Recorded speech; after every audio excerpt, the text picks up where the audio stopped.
नमः शिवाय। ओम नमः शिवाय। विश्वनाथ भगवान की, महाकालेश्वर भगवान की, सोमनाथ भगवान की, नागेश्वर भगवान की, कुबेरेश्वर महादेव की। हर हर महादेव, हर हर महादेव, हर हर महादेव, हर हर। भगवान शंकर दिखावे से कभी प्रसन्न नहीं होते। भगवान शिव आपके बहुत अच्छे पहनावे से प्रसन्न नहीं होते। भगवान शंकर आपके द्वारा दिए गए 56 भोग से प्रसन्न नहीं होते। भगवान शंकर अगर प्रसन्न होते हैं तो केवल आपका जो सरल, भोले का भोला जो भक्त होता है, सरल जो स्वभाव होता है, उस सरल स्वभाव के बल पर मेरा महादेव प्रसन्न हो जाता है। आपका स्वभाव सरल है। लाखों की संख्या में आप लोग आए हैं।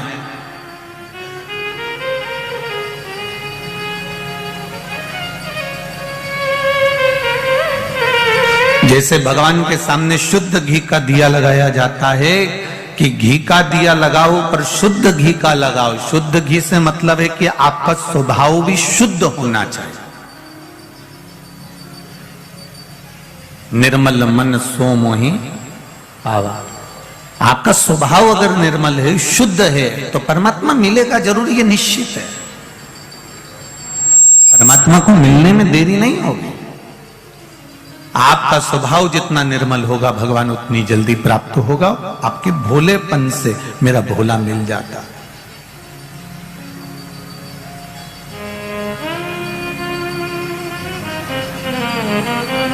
उसको पाने के लिए बहुत प्रपंच या ढोंग या दिखावे की जरूरत नहीं होती है। हमारा मृत्यु निश्चित है, आएगी। 7 ताले में भी बंद हो जाओगे तो भी आएगी, कहीं जाकर छुप जाओगे तो भी आएगी। पर 84 लाख योनियां कब तक काटेंगे हम कब तक इस योनि के चक्कर में, पुनरपि जननम पुनरपि मरणम के चक्कर में, जगत गुरु शंकराचार्य जी कहते हैं कि इस योनि के चक्कर में हम कब तक पढ़ते रहे। ब्रजमंडल में श्री कुंभन दास जी रहते थे, भगवान कृष्ण के, ठाकुर जी के परम उपासक। अष्ट सखाओं में एक जो नित्य प्रति लाला की लीलाओं का स्मरण करते थे। एक बार उन्होंने अपने पुत्र रघुनंदन से कहा, रघुनंदन तुम ठाकुर जी की सेवा में लग जाओ, मुझे वृंदावन में थोड़ा सा प्रवचन देने के लिए बुलाया गया है। अगर मैं नहीं जाता हूं इन संतों के बीच में, इन साधुओं के बीच में, इन गुरुओं के बीच में, अगर मैं प्रवचन देने के लिए नहीं पहुंचूंगा तो लोग कहेंगे कि इनको अभिमान आ गया, इसलिए मुझे जाना पड़ेगा। रघुनंदन ने पूछा, पिताजी सेवा कैसे करना है? बस मैं सामग्री बनाकर चले जाऊंगा, प्रसाद बनाकर सामग्री रखकर चले जाऊंगा, तुम ठाकुर जी को आरोगा देना, आरोगा कर प्रसादी रख लेना, मैं आऊंगा पालूंगा, आप भी पाले।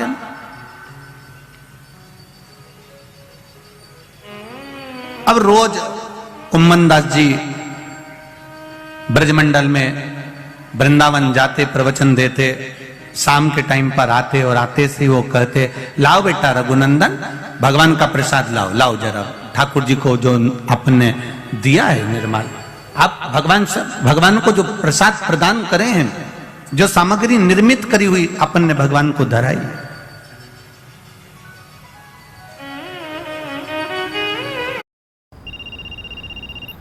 Hi mom, the house looks really nice. Yes, but it's the first time we've...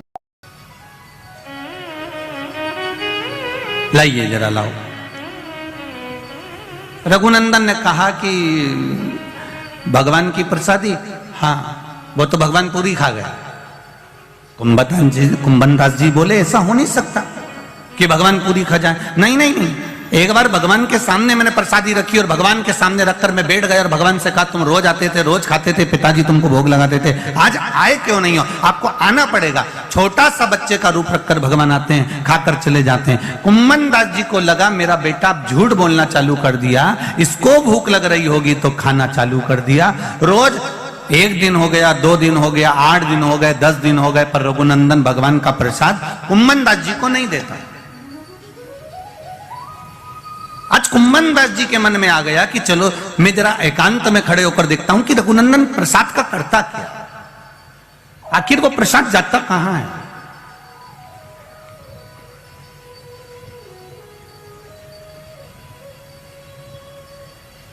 Raghunandan ने भगवान को पुकारा, आइए लाडले भोग लगाइए। भगवान बच्चे का रूप रखकर आए। आज कुम्मन दास जी ने एक काम करा था, जब प्रवचन देने जा रहे थे तो उससे पहले लड्डू बनाकर रख दिए थे कि आज लड्डू का प्रसाद भगवान को धराया, और रखकर कुम्मन दास जी चले गए। रघुनंदन ने भोग लगाया। भगवान बाल्य अवस्था का स्वरूप धारण कर छोटे से बालक का रूप रखकर आए। कुम्मन दास जी पीछे से खड़े होकर देख रहे हैं कि आखिर होता क्या है, ये प्रसाद जाता कहां।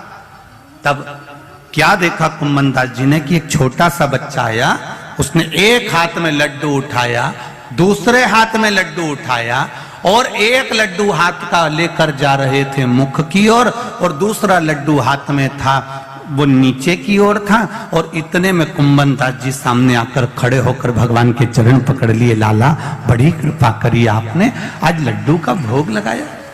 भगवान ने कहा, कुम्मन दास तुमने मुझे ये प्रसाद का लड्डू खाते हुए देख लिया, अब संसार के लोगों के लिए, पूरी दुनिया के लिए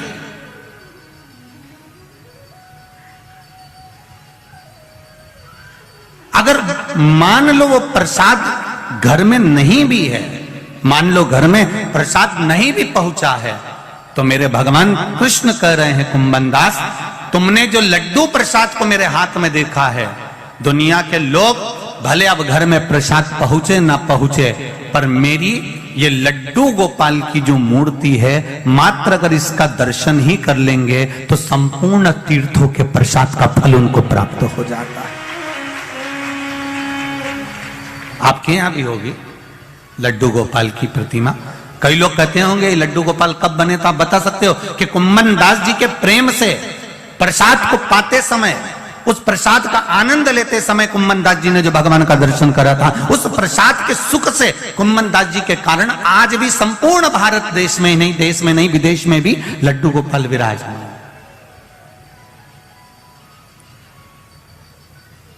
प्रसाद की मूलता को कुम्मन दास जी किया। जैसे घर में कोई भोजन करने आया, शंकर जी के मंदिर में आप जल चढ़ाने जा रहे हो, पूजन की थाली लगाकर पूजन करने बैठ रहे हो, वृक्ष के नीचे जल चढ़ाने जा रहे हो, हाथ में पानी का लोटा है, ट्रे में गिलास है, किसी अतिथि को, किसी ब्राह्मण को, किसी साधु को, सन्यासी को, तपस्वी को, साधक को, उपासक को, अतिथि गण को या भगवान को जल चढ़ाने जा रहे हो, या पूजन की थाली रखने जा रहे हो, उसमें जो लोटा रखा हुआ है या अलग से लोटा पकड़ा हुआ है, वो लोटा, वो गिलास, पानी का भरा हुआ पात्र जब नीचे गिरता है, अपन कहीं जा रहे हैं, किसी को जल देने जा रहे हैं, किसी को पानी पिलाने जा रहे हैं, किसी भगवान शंकर के शिवालय में जल चढ़ाने जा रहे हैं, और अगर वो जल का पात्र नीचे गिर जाता है तो प्रसाद शिव महापुराण की कथा कहती है वो शुभ नहीं माना जाता, उसको शुभ नहीं कह सकते, उसको शुभ का सूचक नहीं दे सकते। प्रसाद शिव महापुराण की कथा कहती है,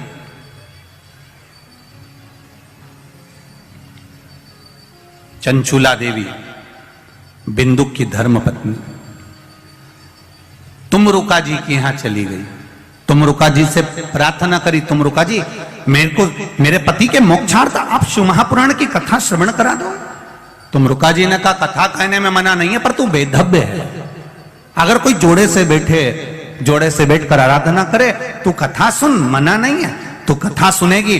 बेधव्य नारी अगर शिव महापुराण की कथा को श्रवण करती है तो पति के लोक हो जाती है। कुंवारी कन्या शिव महापुराण की कथा को श्रवण करती है, उत्तम वर प्राप्त कर उत्तम कार्य की ओर जाती है। कोई पुरुष शिव महापुराण की कथा को श्रवण करता है उत्तम फल को पाता है। कोई सौभाग्यवती नारी शिव महापुराण की कथा को श्रवण करती है तो वो अखंड सौभाग्य प्राप्त करती है। ऐसी पावन शिव महापुराण की कथा, तो फिर मैं बेधव्य होकर इस कथा को श्रवण कर सकती हूं? क्यों नहीं कर सकती? तू कर कथा श्रवण।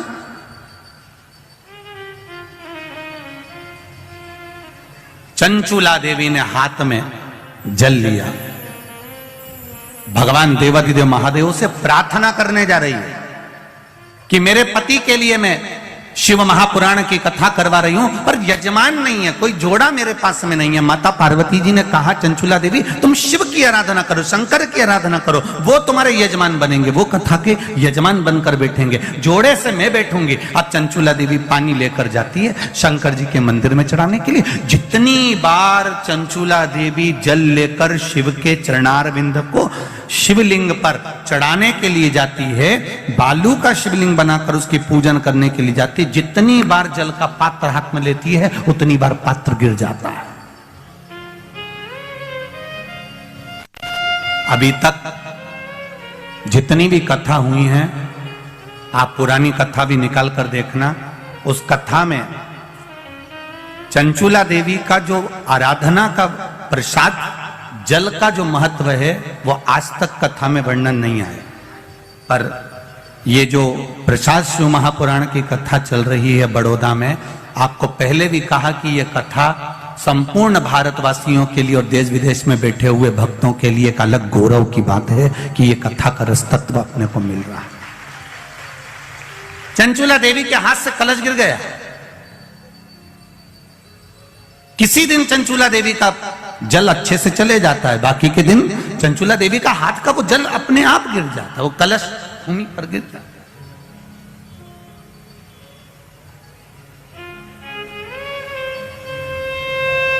फिर चंचुला देवी अंदर जाती है, फिर जल लाती है, फिर शिव जी को समर्पित करती है, पर एक बार का लाया हुआ जल तो नीचे गिर गया। कितनी सुंदर सुंदर बात हमारे यहां शिव महापुराण वर्णन करती है। मांग में माता सिंदूर भर रही हैं, मांग में सिंदूरा भरा जा रहा है, मांग में कंकु भरा जा रहा है, मांग में सिंदूर भरा जा रहा है, और वो सिंदूर नाक पर गिरता है। वो सिंदूर नासिका पर गिर गया तो कहते हैं कि कोई काल आने वाला था पति के ऊपर, वो काल टल गया और नाक पर सिंदूर आया तो नारी का सौभाग्य और अखंड हो गया, ये शास्त्र कह रहा।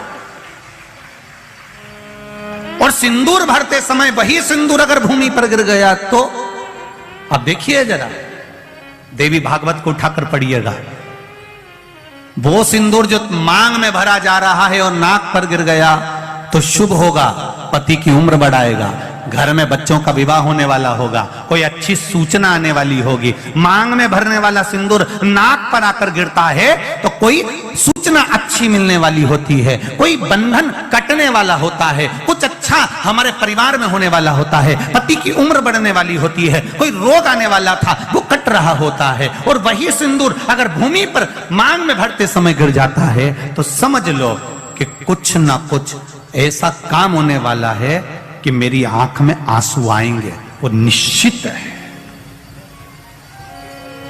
वो निश्चित है। चाहे वो किसी प्रॉपर्टी के चक्कर में हो, परिवार के चक्कर में हो, नातों के चक्कर में हो, पुत्रों के चक्कर में हो, बेटियों के चक्कर में हो, पति के चक्कर में हो, रिश्तेदारों के चक्कर में हो, कुटुंब मायका ससुराल के चक्कर में हो, पर निश्चित है कि नेत्र में जल जरूर आएगा, ये निश्चित था। क्योंकि भूमि पर वो सिंदूर अगर नाक पर गिरा है तो शुभ है, पर वही सिंदूर अगर भूमि पर गिरा है तो वो अशुभ है।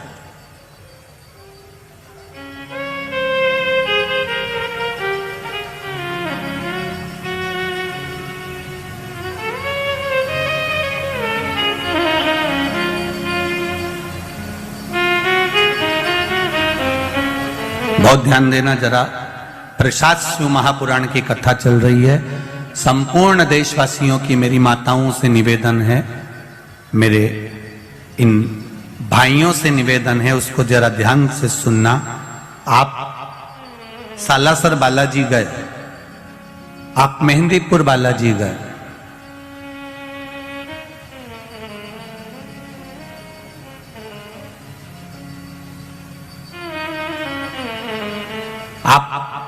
पावागढ़ की माता पर गए, आप किसी देवी मंदिर में दर्शन करने के लिए गए,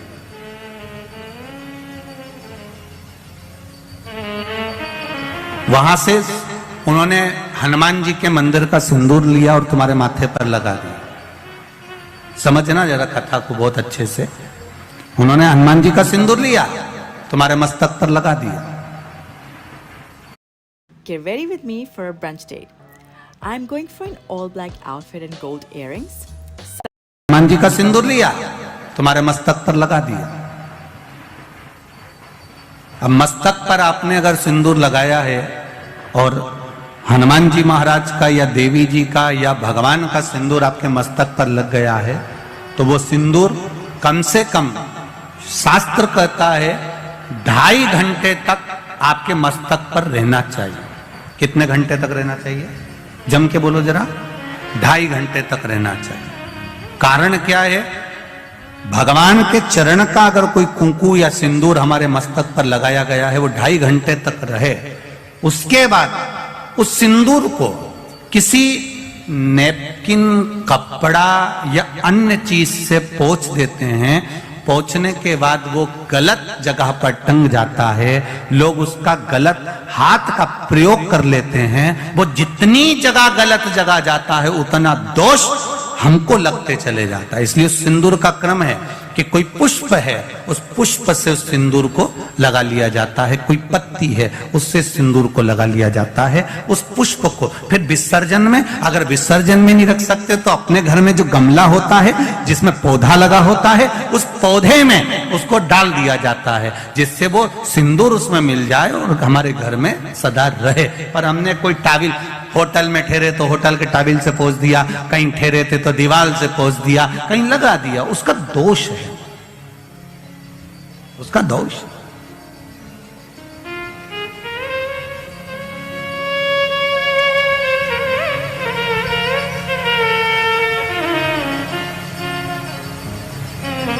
कितना सुंदर बात कहा गया है। नारी मस्तक पर मांग में सिंदूर भर रही है, नाक पर गिरा शुभ है, जमीन पर गिरा शुभ है। जमीन पर गिरा वो शुभ है, पर मांग का सिंदूर नाक पर आया। इसलिए आज भी बिहार में, जो लोग राजस्थान में, बिहार में, मारवाड़ में इधर उधर अगर आप लोग जाते होंगे तो जब कई बार आपने देखा होगा, आप जाइए जरा कहीं योग लगे तो दादी रानी सती के मंदिर पर जाइए, या आप कहीं झुंझुन जाइए, कहीं आप बिहार साइड, उत्तर प्रदेश साइड में जाएंगे तो माताएं जब मांग भरती है, जब वो छठ की पूजन करती है, कोई बड़ी पूजन करती है, तो सिंदूर थोड़ा सा नाक पर लगाकर सिर तक लेकर जाती है। चाहे बंगाल साइड में चले जाओ, चाहे आप यूपी में, चाहे बिहार में चले जाओ, नासिका पर सिंदूर का भाव हो जाता, जमीन पर नहीं गिर। चंचुला देवी जो पात्र लेकर जा रही है जल का, वो जमीन पर गिरता है। चंचुला देवी दूसरा पात्र उठाती है, फिर भगवान के मंदिर में पूजन करने जाती है। आपने उठा लिया, बाल्टी में से पानी भरा। कई लोग शंकर जी के मंदिर में पानी चढ़ाने की जल्दीबाजी होती है, तो बाल्टी में से पानी उठाया, पानी भरा, इतने में डालने जा रहे थे, तो बाल्टी में वो लोटा जो है, वो जल का पात्र जो है, कई बार हाथ से फिसल कर बाल्टी में गिर जाता है। मतलब समझो उसके पीछे कोई कारण हो सकता है।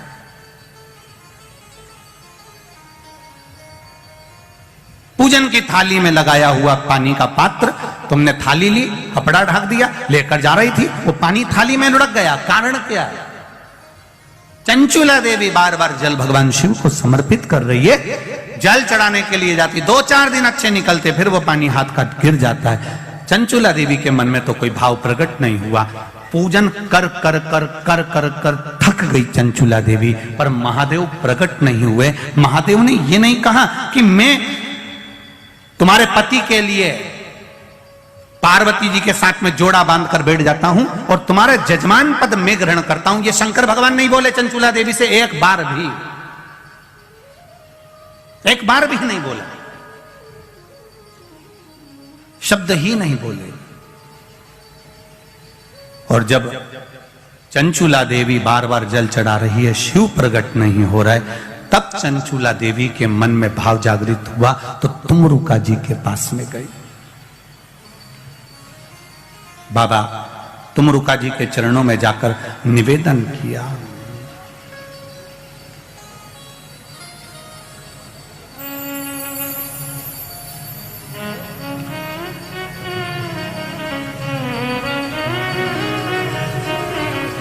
डमरुका जी से जाकर निवेदन करें, महाराज मूल मंत्र का स्मरण करें, भाव और भक्ति के साथ में देवाधिदेव महादेव से प्रार्थना करें, बाबा से अपने दिल की बात, अपने हृदय की बात भाव से करें। आपको पहले भी कहा, आज फिर कर रहे हैं, श्री शिवाय नमस्तुभ्यम का जब जाप शिव महापुराण में हो, उसके बाद अपने दिल की बात बाबा से जरूर कहा।